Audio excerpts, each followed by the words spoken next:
à force de chercher dans là où tu sors de ton cursus, tout ça, tu trouves pas.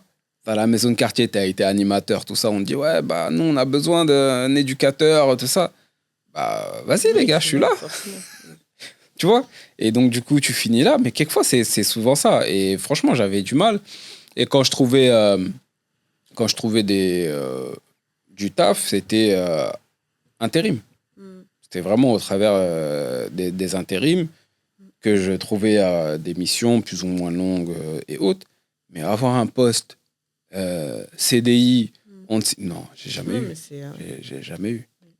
Après, il y a ça aussi, tu vois, je te parlais d'avoir mon vendredi, tout ça, mais il y a aussi le fait de ne pas être pris et d'être recalé partout qui a fait que, ok. Vous ne voulez pas me donner un poste. Vous voulez pas me donner, moi je vais le créer, moi je vais aller chercher. Et donc, quelquefois, tu n'as pas le choix. Et c'est ça aussi. Moi, je regarde dans ma génération, dans mes potes qui ont fait de la compta et autres, il doit y en avoir 2 qui continuent dans la compta. Oui. Tout le reste, non, ils sont... Oui, mais parce qu'après, tu connais l'histoire du... Comment ça s'appelle encore? Le conseiller d'orientation à l'école? Ah oui, après ça, voilà. Te demander d'aller voir le conseiller d'orientation et il te mettait tout de suite il y avait dans une case. Toi tu seras vendeur, toi tu seras malheureusement tu seras mécanicien, toi tu seras plombier et c'est ça que je veux éviter à nos jeunes aujourd'hui, c'est faites ce que vous voulez, faites ce que vous aimez et donnez-vous les moyens de pouvoir y accéder parce que vous pouvez le faire. Oui, mais parce que c'est ça. Tout à l'heure tu disais on les accompagne. On accompagne les jeunes, tout ça, mais on les accompagne, mais on ne peut pas les sauver.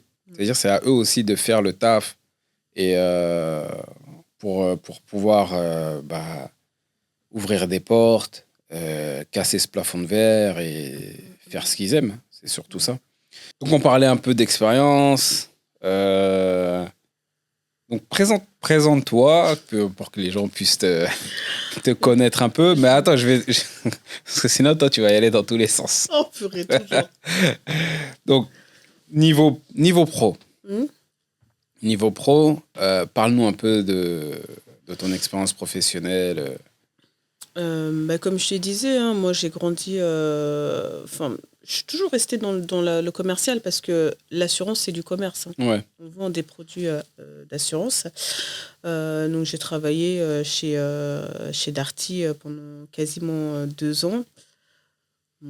Parce que c'est ce qui se présentait, je n'avais pas le choix. Cet ami qui m'a contacté pour travailler chez MAP Assurance, il y avait un poste qui était libre à ce moment-là. Enfin, il recherchait pas mal de monde. Donc, c'est d'abord sur la plateforme téléphonique. Donc, toi, tu as commencé, quand on appelle, là, quand on a une galère, tout ça, et qu'on appelle, on tombe sur toi. On tombait sur toi. MAP Assurance, bonjour. Mais tu t'appelais, quand tu décrochais, tu t'appelais Saifa? Je m'appelais Saifa, je ne m'appelais pas Caroline ou Brigitte. Parce que moi, j'ai fait chez SFR. Oui, j'avais commencé chez SFR. Et c'était bon, on m'avait dit... on m'avait dit, faut pas dire Mamadou. Après, on m'a pas dit, non, ne dis pas Mamadou, on t'impose. On m'a fait comprendre, tu vois. Oui. Mais non, moi, c'était vraiment mon nom, prénom, Saifa Sarr. J'étais dans une dans une entreprise mutualiste qui avait quand même certaines valeurs. Donc, on ne demandait pas de changer nos noms, prénoms ou bien de se faire passer pour ce qu'on n'était pas. Et nos origines étaient acceptées. Il n'y avait aucun souci là-dessus. Donc, j'ai fait 4 ans sur cette plateforme. Ensuite, j'ai évolué en agence, donc en face à face, toujours chez MAP Assurance. Donc, j'avais travaillé sur l'agence de Champigny-sur-Marne et ensuite Maison Alfort. Tu étais à quel moment à Champigny? Parce que moi, j'habitais à Champigny pendant longtemps. Hein. Si tu remarques, toi et moi, on s'est croisés. Plein de fois. Mais on s'est pas vu ou tu m'as pas vu. Attends, c'était en quelle année tu étais à Champigny? Moi, j'ai fait Champigny j'ai fait au moins 12 ans à Champigny. Mais t'es arrivé en quelle année à Champigny? 2013, quelque chose comme ça, si je me rappelle bien. Et t'étais assuré à la MAF? Ouais, moi, j'étais assuré à la MAF pendant longtemps. Je peux t'assurer que tu étais un de mes clients parce que je suis arrivé à Champigny en 2012. Ouais, mais moi, j'allais jamais à l'agence. En 2012, et j'ai quitté Champigny, c'était 2015, quelque chose comme ça, 2014. Ouais, mais j'allais jamais à l'agence. Hein. Ouais. Dire. Tu voulais pas me voir? Peut-être. Ah, t'as raté, hein. La femme de ta vie était là-bas et tu Regarde, l'as au final. Tant pis pour toi, mais bon. Non, mais ouais, c'est vrai que j'étais à Champigny à cette époque, ouais. Donc, oui, Champigny. Ensuite, Champigny, Maison Alfort. Maison Alfort, donc j'étais conseillère commerciale en face à face. Donc, je vendais tout ce qui est produit, auto, habitation, le pro, particulier. Donc, de la plateforme en agence. Ok. Après l'agence, j'ai voulu évoluer sur un poste de chargé de clientèle professionnel. Ouais.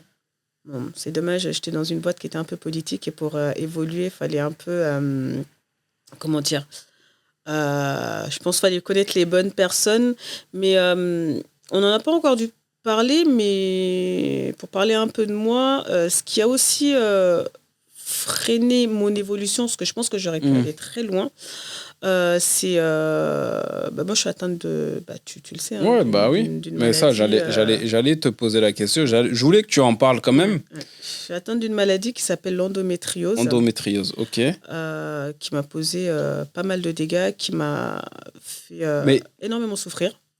Mais est-ce que tu peux expliquer c'est quoi cette maladie? Parce que je pense qu'il y a beaucoup de filles, de jeunes femmes qui ont ces symptômes, mais qui ne connaissent pas. Parce que l'endométriose est une maladie qui était qui était inconnue, hein, tout simplement, il y a quelques années de ça. Moi, j'en ai souffert pendant très longtemps. Ma propre mère l'a aussi un peu négligée parce qu'elle ne connaissait pas cette maladie. On a découvert cette maladie, on l'a su assez tard et je suis tombée sur une spécialiste d'ailleurs qui était géniale. Et c'est elle qui a découvert que j'étais atteinte de cette maladie. À la dernière minute, quand je me suis fait opérer d'urgence, je suis arrivée à la Salpêtrière, je m'en rappelle, c'était en 2000, que je dise pas de bêtises, 2009. Ok. En 2009, à la Salpêtrière, pardon. Et on m'a fait passer, mais vraiment horrible, de service batterie de test pour des batteries de test. Je suis arrivée à 15h de l'après-midi aux urgences de l'hôpital. Et c'est à 6h du matin qu'on m'a transférée dans le service maternité, gynécologie. Et en un coup d'œil, elle a fait son échographie et puis elle a dit vous me la passez tout de suite au bloc. Mais parce qu'elle connaissait, c'était une spécialiste dans ça. Pourquoi le bon Dieu fait bien les choses. Je suis tombée sur une gynécologue qui était spécialiste de l'endométriose. Ok. Maladie qu'elle connaissait déjà. D'accord. Donc là, elle a détecté tout de suite des kystes qui étaient des kystes que j'avais. Donc on m'a passé au bloc et c'est durant l'opération qu'on s'est rendu compte que j'étais atteinte de l'endométriose et que j'en avais vraiment partout. Mais c'est quoi les symptômes que tu as pour que ça puisse être plus parlant? Alors, ça va être dur ce que je vais dire, mais l'endométriose, c'est un cancer dont on ne meurt pas. Clairement. Ouais. Pour faire simple. Ce sont des douleurs constantes, des douleurs liées aux règles, hein, clairement. D'accord. En fait, quand nous, en tant que femmes, on a nos règles, on est censé évacuer vous avez un cycle hormonal, tout ça. Ça va être un peu compliqué. Donc pendant il y a un cycle hormonal, donc pendant la période. Alors nous, plutôt que de tout évacuer, on a des cellules de sang qui vont un peu s'accrocher dans certains endroits. Il y a des personnes qui l'ont dans l'estomac, il y en a qui ça monte un peu plus haut dans le corps. Vraiment, voilà. Et qu'est-ce que ça provoque? Très invasif et très dévastateur. Donc au début, je ne comprenais pas mon état parce que je ne connaissais pas cette maladie, je ne savais pas ce que j'avais. Mais ça provoque quoi quand t'as... C'est des crises. Qui se manifestent comment? Dans la vie d'une femme, il y a un mois. Ouais. Dans un mois, il y a 10 jours où on est en paix. Et il y a 20 jours où on est en souffrance. Et ça se déclenche durant le cycle hormonal. Hein. Tu as ce qu'on appelle la période d'ovulation. Moi, c'est la période où je souffre le plus, hein, bizarrement. C'est même pas la période où j'ai mes règles. C'est la période où j'ai mon ovulation. Ce sont des douleurs, des crampes au ventre. En fait, c'est chaque mois, j'accouche d'un bébé invisible. C'est les mêmes douleurs que quand tu as un accouchement? Pire que l'accouchement, oui. pire que l'accouchement. Ouais. C'est vraiment un handicap. T'as des femmes qui sont couchées pendant des semaines, qui peuvent rien faire à cause de ces douleurs. Des douleurs au bas-ventre qui vont irradier au niveau des jambes, qui nous empêchent de marcher, des nausées, des vomissements, des maux de tête pas possibles, une fatigue extrême qu'on peut même pas expliquer. Pour se lever de son lit, c'est juste impossible. On a du mal à marcher parfois. Ce qui est le plus dur, c'est autant il y a la douleur physique, mais il y a aussi la douleur psychologique. Psychologique, mentale, Voilà, fatigue. Il y a une fatigue mentale, il y a les hormones, il y a ce qu'on appelle le SPM, donc le syndrome post-menstruel, qui parfois a une atteinte un peu psychologique, C'est là où... psychiatrique. Quand vous voyez, on devient taré et qu'on a envie de vous planter. Là. Ouais. Tu vois, des fois, je te regarde dormir et je me dis, purée, lui. Purée, il faut que je fasse attention, là. Mais voilà, on vous aime. Heureusement pour vous, d'ailleurs. Heureusement. Mais Ok. je veux dire, c'est vrai que certains hommes en souffrent parce qu'ils ne comprennent pas l'état de leur femme, mais ils ne savent pas qu'elle est totalement en souffrance. Mais je crois qu'on avait rencontré un couple qui, justement, au fil des discussions, des échanges, je crois que tu discutais avec sa femme oui. et ils ont compris. Il a dit, mais attends, j'ai la même chose, j'ai ça. Ah oui, en fait, quand on revenait de Mecca, on était à l'aéroport de Médine et on avait rencontré un couple comme ça. En fait, on avait une bouteille c'est la bouteille d'eau de Zamzam qu'on avait en trop, qu'on ne pouvait pas transporter. Et tu me disais, viens, on va le donner à quelqu'un dans la rue. Je disais, non, il faut que je trouve quelqu'un et tout. Et subhanallah, ce couple-là est arrivé. Et eux, ils n'avaient pas réussi à avoir de l'eau de Zamzam. Ouais. Et du coup, je leur ai donné en disant, voilà, ça, c'était pour vous, ça vous était destiné. Et donc, ce qui s'est passé, c'est que en discutant, on s'est dit un peu d'amitié sur le coup, hein, parce que les sœurs, j'ai envie de dire, les sœurs, on est toutes des sœurs, quoi. Et en discutant avec elle, petit à petit, elle me disait qu'elle était mariée, c'était famille recomposée. Je dis, moi aussi. On était mariés il n'y a pas très longtemps. Moi aussi. Ça n'a pas été facile et tout. Je suis atteinte d'endométriose. J'ai dit, moi aussi. Et là, les deux maris qui se regardent, qui disent, purée, on a épousé deux folles. C'est les mêmes. Non, mais je crois que moi, quand je parlais avec lui, il subissait un peu parce que sa femme avait les syndromes. Oui, parce que lui ne comprenait pas, c'était dur pour lui à vivre. C'était dur à vivre parce que tu sais, c'est dur quand tu vis avec quelqu'un et que tu peux rien faire. Tu vois, tu vois la personne à souffre. Tu dis, je vais t'apporter quoi? Tu veux de l'eau? Tu veux ci? Tu veux ça? Et tu peux rien faire. Et ça aussi, c'est... Oui, on sait que c'est difficile pour le conjoint qui voit sa femme subir, qui est en souffrance et qui peut pas agir. Mais la meilleure façon d'agir, c'est de la comprendre et de la soutenir et de l'épauler, j'ai envie de dire. Parce qu'il n'y a pas de solution, puisque même les médicaments, des fois, n'agissent pas. Moi, on me donnait des traitements de chevaux, oui. Comment dire, c'est de tout ce qui est tramadol, c'est vraiment c'est de la morphine que je prends qui va me soulager, mais Spasson, tout ça n'agit pas sur moi, ça a aucun intérêt. Et donc toi, les symptômes que tu avais, c'était à quel âge que tu avais ressenti ces premiers symptômes? J'étais au collège. C'est une fois que j'ai eu mes menstrues. D'accord, donc dès que tu commençais à être réglée, où tu avais ton cycle hormonal qui se présente, c'est là où tu as les symptômes de l'endométriose. Oui, c'est là où j'ai les symptômes de l'endométriose. Et j'ai un souvenir qui me revient et ça me fait mal au cœur, honnêtement. Wow. J'étais au collège et je faisais souvent des crises. Parce que forcément, quand j'avais mes menstrues, mes parents ne comprenaient pas. Il fallait que j'aille à l'école dans tous les cas. Et très souvent, ça se passait quand j'étais à l'école. Des douleurs, mais tellement intenses que je tombais par terre et que des fois, je perds des connaissances. Jusqu'à là, tu perds des connaissances je quand perds tu étais des connaissances au collège. et je me souviens un jour, mais une douleur pas possible, j'étais tombée en plein milieu de la classe et c'est un des pompiers, je l'ai entendu dire « Ah mais là, elle fabule, elle fait semblant, elle a rien du tout. » Mais ça, c'est dur à j'avais entendre envie ça. de crier et d'appeler au secours en disant mais écoutez-moi, entendez ma douleur, entendez-moi, je souffre vraiment, j'ai mal. Et ça a été pareil au travail, parce que pour que j'avais du mal à mettre les mots sur mes douleurs, à expliquer ma douleur, parce que moi-même, je ne comprenais pas ce que je savais, je ne connaissais pas. Et c'est vrai qu'au travail, j'ai des collègues qui, quand je m'absentais, que je revenais de mon arrêt maladie, me faisaient ça des fois la gueule. On me mettait un peu à l'écart, parce que tout le temps absente, je mets les autres à mal, et le collègue ne peut pas prendre ses congés parce que je n'étais pas là, et qu'il y avait double du travail pour eux.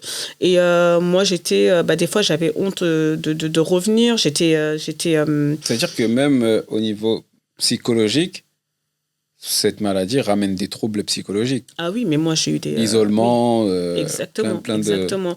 Et du coup, oui, c'est...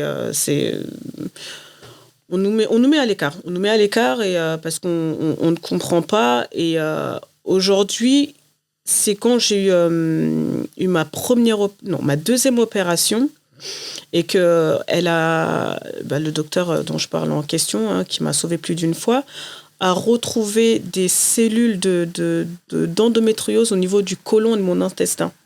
En fait, je me plaignais de douleurs côté gauche du ventre, mais pendant très longtemps, ça me réveillait dans la nuit et tout. Et c'est pendant l'opération, elle a trouvé qu'il y avait un trou au niveau de mon côlon et de mon intestin. Il y avait un trou. En fait, c'est les cellules qui ont gratté et qui ont fait causer ce trou-là. Donc, elle a refermé. Et après, elle m'a dit, on a trouvé, on ne sait pas comment ça se fait. On pense que c'est lié à l'endométriose. Et je me suis dit, mais en fait, non, je fabule pas. Je souffre vraiment. J'ai mal et je ne dois pas avoir honte de dire que j'ai mal aujourd'hui. Et aujourd'hui, qu'est-ce que tu vas conseiller pour les jeunes filles ou les femmes qui ont ces symptômes et qui ne connaissent pas et qui ont des douleurs et on va leur dire comme on t'a dit, tu fabules, on ne va pas les prendre en sérieux, on ne va pas les épouler. Quel conseil t'as à leur donner? Je leur dirais, écoutez-vous. Écoutez-vous, et ce qu'il faut savoir, c'est qu'une femme n'est pas censée avoir mal pendant ses règles. On doit ressentir une gêne, mais à partir du moment que c'est douloureux, au point d'être à quatre pattes, de ne pas pouvoir se lever, enfin... je le vois avec mes deux filles aujourd'hui que j'ai à la maison. Malheureusement, et heureusement parce que moi j'en suis atteinte, donc je sais que je pourrais réagir assez tôt. Mais je sais que leur douleur n'est pas normale. Et je pense qu'elles sont aussi atteintes d'endométriose. On verra par la suite parce qu'elles sont trop jeunes pour qu'on puisse vérifier. À quel âge on peut dépister, savoir? On peut savoir assez tôt parce que maintenant on a la possibilité de voir ça avec des IRM bien poussés, des scanners, mais on peut pas les trifouiller parce que c'est encore très fragile. Donc voilà. Mais au moins je sais que moi je sais ce que c'est. Je connais cette maladie, je la comprends, donc je pourrais les accompagner. C'est pas comme nos parents qui, eux, ne connaissaient pas. Mais je dirais à ces personnes-là, écoutez-vous et vous ne faites pas semblant, c'est réel. Vous êtes vraiment atteinte de cette maladie et ne laissez personne vous laisser croire que vous faites semblant. Parce que c'est là que commence la destruction physique et psychologique. C'est vrai que c'est pas évident. Et donc, du coup, toi, tu as vécu toute ton adolescence, ta vie d'adulte aussi, avec cette maladie, qui est une contrainte, qui est un handicap aussi. Ah, mais oui. Et en essayant de faire carrière. En essayant de faire carrière bloquée toujours à cause de ça, parce que j'étais très souvent absente. Très souvent absente, très souvent malade. Et du coup, tant mieux aujourd'hui que je sois à mon compte et que je sois mon propre... Enfin, que j'ai pu avoir ce... C'est drôle comment la vie, elle est faite. Je passe du coq à l'âne, mais... J'ai toujours voulu être chargée de clientèle professionnelle, surtout quand j'étais à la MAF. Ouais. Et aujourd'hui, j'ai mon cabinet et je suis un peu chargée de clientèle professionnelle parce que je ne gère que les pros. Donc, le poste que je n'ai pas pu avoir à la MAF, j'ai pu l'avoir aujourd'hui par moi-même. Mais du coup, tu es passé de la MAF. Après, tu as fait... j'ai fait MAF. Après, j'ai tenté une expérience dans une autre boîte qui...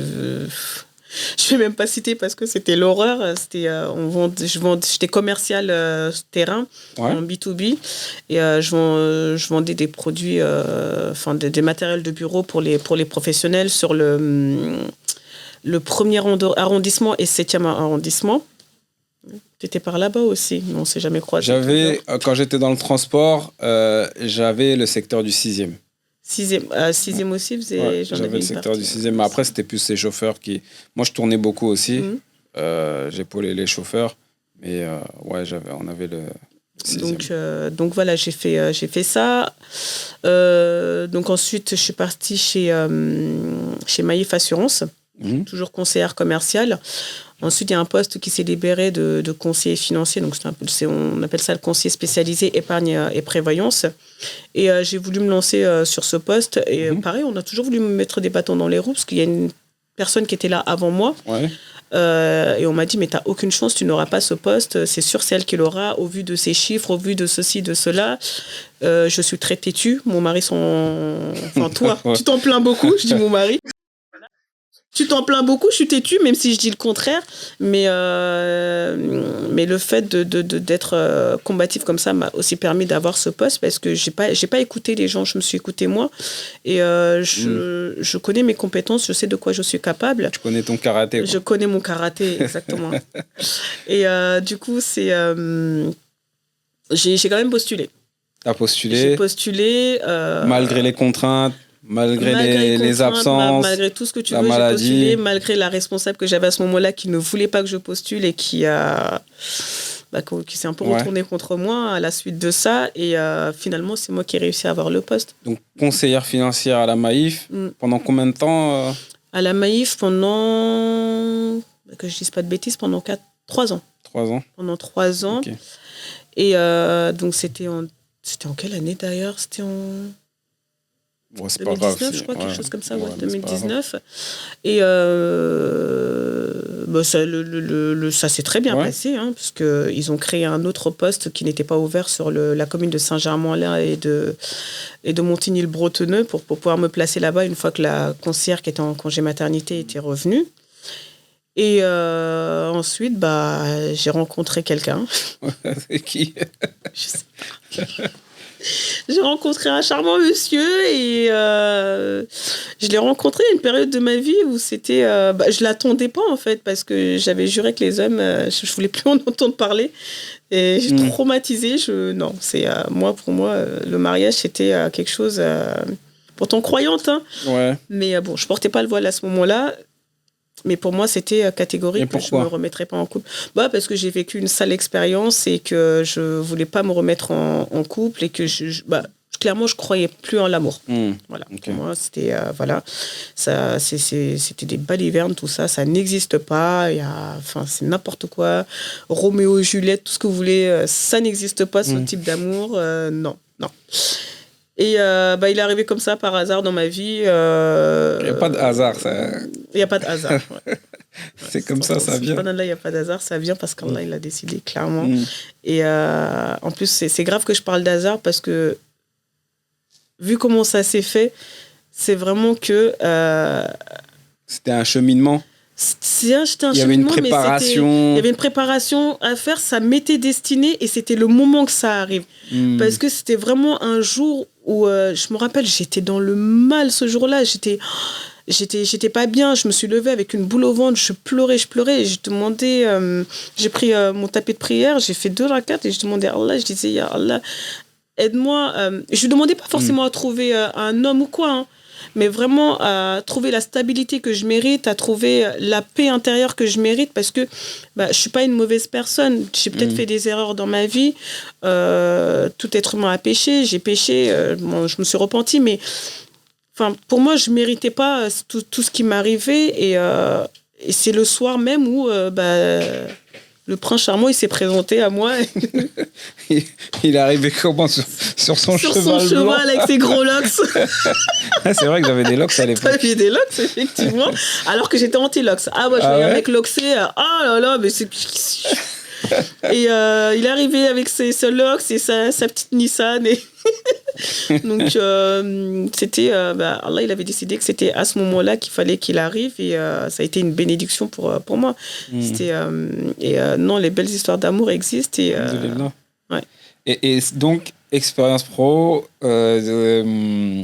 donc, oui... et après, de la Maïf... Alors, la Maïf, je suis partie... Et après, tu pars un peu à cause de moi, t'aimes dire? Je pars à cause de toi. Non. Si? Ben non. Ah, si. Ok, vas-y. Bah, si. On pourra, de toute façon, on pourra en revenir. Si, je pars à cause de toi. Je pars à cause de toi, mais... Enfin, je peux pas dire à cause de toi. Je pars parce que Allah en a décidé comme ça et que il allait... Enfin... ma vie allait changer et je devais prendre un autre cheminement. Et c'est vrai que ça m'a fait mal au cœur de quitter la Maïf, mais j'avais pas le choix. Bon, c'est vrai que c'était très difficile parce que je mettais 2 heures aller, voilà. 2 heures retour pour aller travailler. Mais malgré ça, tu vois, il y a ça aussi, c'est que tu as la maladie, donc endométriose, tout ça, qui fait que tu es quand même handicapé, tu es quand même bloqué, tu es obligé de prendre des absences malgré que toi, tu as envie d'aller au travail, mais tu es obligé de faire des arrêts, tu n'as pas le choix. C'est 2 heures aller, 2 heures retour. À l'époque, donc, tu étais seul avec 2 enfants. Ouais. Mais malgré ça, tu trouves cette force de faire ces allers-retours, de continuer le travail, de charbonner. À cette époque-là, j'avais pas l'amour, mais j'avais l'amour de mes enfants et mes enfants, c'était ma force. Et j'étais un exemple pour eux. Donc, c'est pour eux que je me battais, mais j'avais aussi ma famille qui m'accompagnait derrière, mes parents qui étaient... Ma mère, elle faisait exprès d'habiter toujours à côté de moi. À côté. Elle disait que c'est moi qui la suivais, mais c'est elle qui me suivait. Et j'avais aussi ma mère qui était ma force parce que les moments où j'allais arriver tard, c'est elle qui préparait à manger pour les enfants. Qui prenait le relais. On habitait juste à côté de chez elle, donc ça m'a aussi facilité. Mais après, moi, j'ai toujours été une bosseuse toute ma vie. Je ne connais pas le Pôle emploi. Tu as commencé le travail, tu avais 15 ans. 15 ans. 15 ans, tu as commencé le travail. Ouais. Ok. Je ne vais pas les citer parce que je ne veux pas les foutre dans la merde, mais j'ai fait un stage et après, ils m'ont pris et tu as commencé à 15 ans. Et j'ai commencé à travailler à 15 ans. Oui. Ok. Et de 15 ans, t'as jamais, arrêté de travailler. Non, j'ai toujours bossé. Mais tu vois, après, c'est ça où quelquefois je t'entends dire, vas-y, tu te minimises, quoi. Tu te minimises. Mais en quoi? Sur le fait où t'as pas trop confiance en toi. Est-ce que je vais réussir? Est-ce que je vais le faire? Je suis pas... Quelquefois, t'aimes bien dire, mais toi, t'as cette force-là que moi, j'ai pas. Toi, t'arrives alors que moi, vas-y. Alors que quand je te regarde, quand j'écoute ton histoire, tout ça, je me dis, attends, moi, je m'inspire de toi, et toi, tu dis, tu t'inspires de moi, mais tu te rends pas compte de, malgré tous les obstacles, les contraintes, tout ça, et que tu arrives à quand même à franchir et passer ces obstacles, tout ça. C'est énorme. Et moi, la maladie endométriose, pour parler de ça, parce que je pense que c'est un sujet qui est important, oui. Moi, je la connaissais pas. C'est quand je t'ai connu que j'ai connu cette maladie. Et au début, tu vois, tu dis, mais attends, c'est bizarre parce que... J'ai épousé une psychopathe, non, mais elle est malade. Parce que nous, en tant qu'hommes, on connaît pas ces cycles mensuels, donc on connaît pas tout ça. Et quand on dit, mais attends, t'es dans le mal à ce point-là parce que tu as tes règles ou parce qu'il y a un cycle, parce que tu es perturbé. Et tu dis, mais attends, tu es couché, tu vois. Je dis, maintenant, lève-toi, fais ci, fais ça. Donc, du coup, moi, la seule façon de pouvoir comprendre et t'aider, déjà, j'avais fait des formations. Oui, c'est vrai. J'ai fait une formation sur troubles psychologiques. Oui. Phytothérapie, tout ça. Et bon, j'ai un peu pu t'accompagner à ma manière par rapport à cette maladie. Parce que comme tu disais, ça t'atteint le corps, mais aussi après, tu es fatigué. Psychologiquement, tu es fatigué. Donc après, à travers la formation que j'avais fait, je t'avais carrément fait une liste, je t'avais prescrit tout ce qui est valériane, passiflore, Oui, des plantes, tu vois, des plantes pour m'apaiser, que je prends toujours, plantes d'ailleurs. qui t'apaisent, qui te permettent de souffler, d'un peu dire à ton corps, à ton cerveau de lâcher un peu, de se relaxer, De mieux vivre de, les de mieux périodes de vivre les crise. périodes, Ouais. les crises. Donc après, je t'avais prescrit des adaptogènes comme l'ashwagandha, la curcumine, tout ça.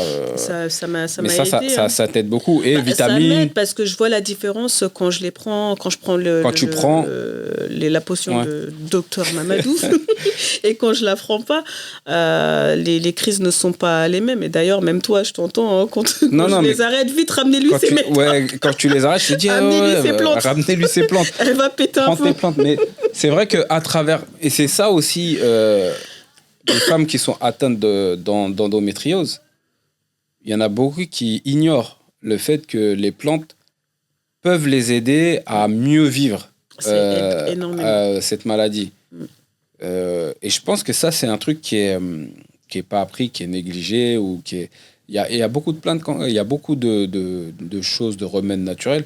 Après, il y a aussi ce mixte entre donc, le corps, l'esprit et la spiritualité. Oui. Donc il y a les trois. C'est pas que bon, bah, je prends les plantes, c'est bon. Il y a aussi le fait donc les plantes, ça va aider le corps à mieux gérer les angoisses, mieux gérer les crises et autres. Après, voilà, ça va aussi aider l'esprit, c'est complément alimentaire.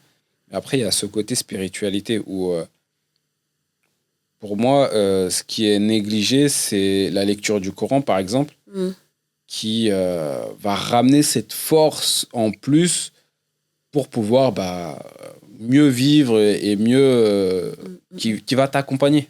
Oui, mais ça, effectivement, ça aide beaucoup, hein. La lecture, l'écoute aussi, qui apaise énormément. Le dhikr, c'est toutes ces choses-là qui nous permettent aussi de nous apaiser. Parce que le côté psychiatrie, je te dis, mais c'est vraiment de la psychiatrie. Je ne dis pas ça pour me rabaisser, mais c'est parce que c'est réel. Hein. Et ils le disent, hein, les professeurs ou autres. Moi, je parle plus de psychologie. Oui, ça touche le psyché parce que ton corps est fatigué, donc défense immunitaire vraiment à plat. Et donc, forcément, tu es irritable. Je suis irritable, mais comme je te disais, faut pas avoir de dire les mots. C'est du niveau de la psychiatrie. Parce qu'on a ce qu'on appelle, nous, le SPM sévère. Et une femme atteinte d'endométriose a un SPM sévère, mais qui est 3 fois... multiplié, voire par 10 qu'une femme normale. Donc, c'est vrai qu'on a parfois des troubles qui peuvent nous jouer des tours. Et certaines personnes, des membres de notre famille ou autres, ou des amis, ne vont pas comprendre notre état. Et on le fait pas exprès. C'est quelque chose qu'on a parfois du mal à gérer, qu'on peut pas contrôler. Et faut apprendre à vivre avec. Mais pour apprendre à vivre avec l'endométriose, faut accepter qu'on est atteinte de cette maladie, connaître cette maladie. Ouais. Connaître son corps, se connaître soi-même. Parce que moi, une fois que, avec ton accompagnement, quand tu m'as dit, essaie de visualiser sur un mois ton état. Et une fois que j'ai su, quand je suis en période d'ovulation, je sais de telle date à telle date, c'est les moments où il ne faut pas me chauffer. Et de telle date ou telle date, je vais être dans la douleur. De telle date, je vais être dans la tristesse. Il y a des moments où là, c'est la folie, je vais vouloir tuer tout le monde. Voilà, une fois que j'ai appris à connaître tout ça et que j'ai appris à connaître mes symptômes, je sais que, voilà. À ce moment-là, je peux prendre tel remède. Il faut que je prévienne en disant, voilà, je suis un peu plus irritable et je vais prendre mes plantes. Et de toute façon, je le vois, quand je ne prends pas mes plantes, c'est... Là, tu n'aides pas ton corps. Ok. Mais ça, c'est intéressant parce que ça permet d'aider ceux qui ont cette maladie et qui connaissent très peu. Ah non, vraiment, messieurs, soyez indulgents et patients avec vos femmes parce que c'est vraiment une réelle souffrance, c'est très dur à vivre. Et accompagnez-les du mieux que vous pouvez. Faites comme monsieur, achetez du japonais, du chocolat et après on est heureuse.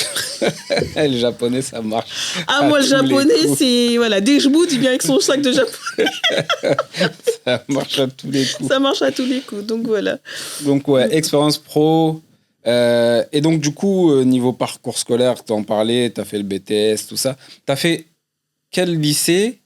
Comme ça, à travers les lycées, on va savoir à peu près où tu habites, si des gens, ça. ils ont des dossiers sur moi, ils vont savoir me retracer. Non, mais à peu près, j'ai fait un BEP Vente Action Marchande au lycée Jean Massé, à Choisy-le-Roi. Moi, toi, tu viens de Choisy. Moi, je suis 9-4, Choisy, Vitry-Orly. Donc, toi, c'est le bus 183. 183, 113, voilà, tout ce que tu veux. Ah ouais, vraiment, toi,